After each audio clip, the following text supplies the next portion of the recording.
Hey gang, welcome to another episode of Wisdom Wednesday from here in beautiful and very, very hot Austin, Texas. Every day is going to be above 100 degrees, all the way up to 107 this weekend. So if you don't like the heat, don't come to Texas for at least the next 3 months. It's going to be a scorcher, and this is early in June. So anyway, we're inside because it's air conditioned in here. But as you may know, if you tuned in last week, we have a different theme every month, and this month's theme is Change Your Tune in June, which is why I had the music sunglasses on. If you're familiar with music, that's a treble clef.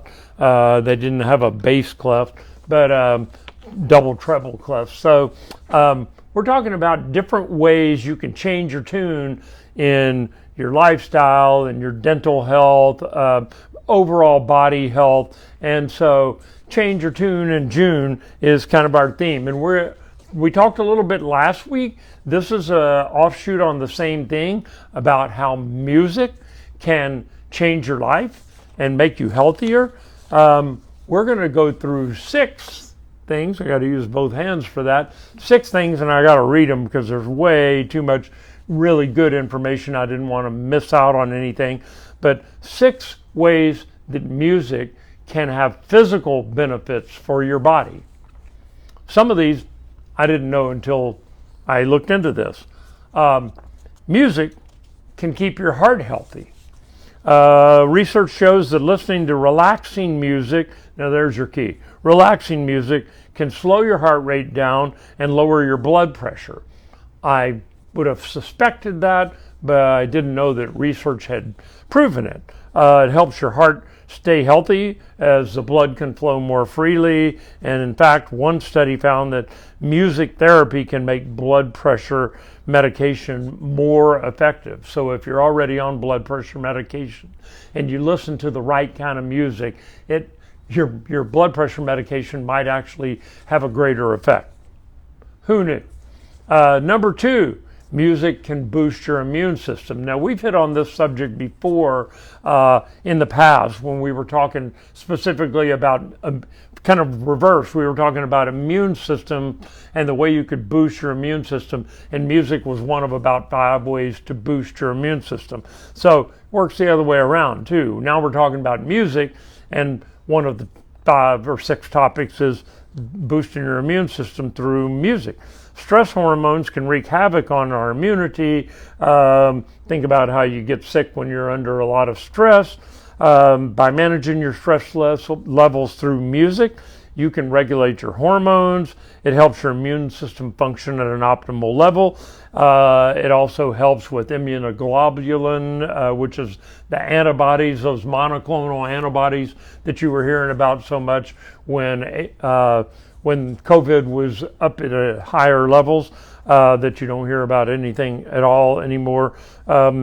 We were familiar with them back in the 60s with hepatitis. You got IgA and IgG shots, which is monoclonal antibodies. Anyway, they play a vital role in immunity. And so if music can help your body stimulate those, why not? It doesn't say, that study in particular did not say what kind of music, but I would suggest it would be any kind of music that gets you up and moving around and dancing and makes you bounce your head. Number 3, music can help your sleep quality. Now this one had a little caveat because the study showed that people who listened to classical music right before they went to bed slept better. There's something about the structure of classical music and the calming, smoothing, soothing nature of it. Classical music uses certain chord structures, and they tend to be proven over the many, many years to be soothing. Listen to classical music at night. I don't think hip hop would have the same effect, but they have shown that people who had insomnia or people who had trouble falling to sleep, listening to calm, soothing music helped them do so. You got to choose the type of music that you're listening to. Number 4, this is a good one, and I've read studies similar to this already before.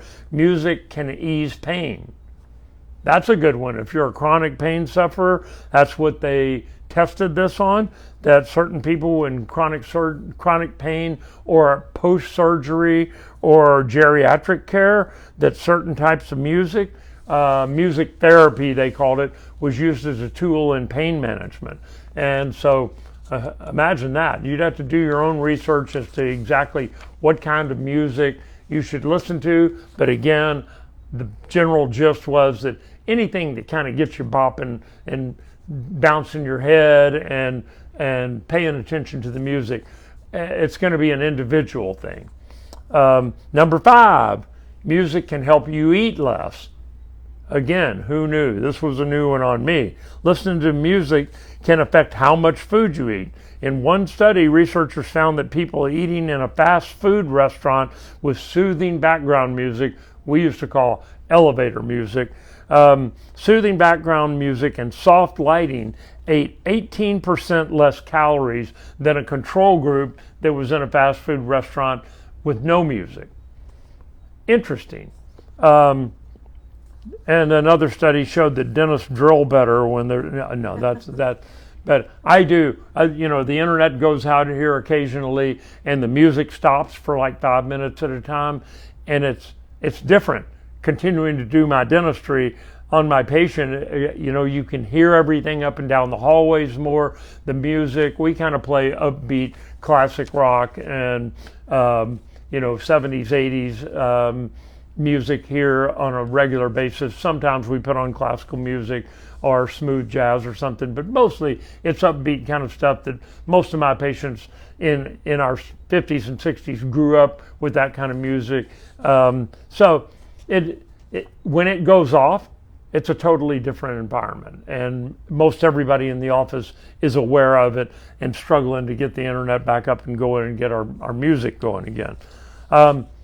So number 6, music increases endurance. That is a good one.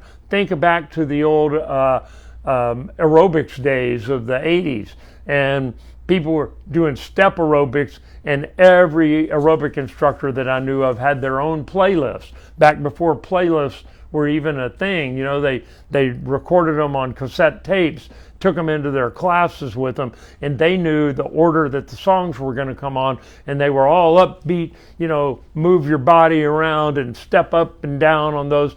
To me, it was always a spectator sport. I'd stand outside the glass wall because it seemed like every aerobic studio had glass walls out so that you could see in there. It was supposed to, I think, get you motivated to go in and take the class.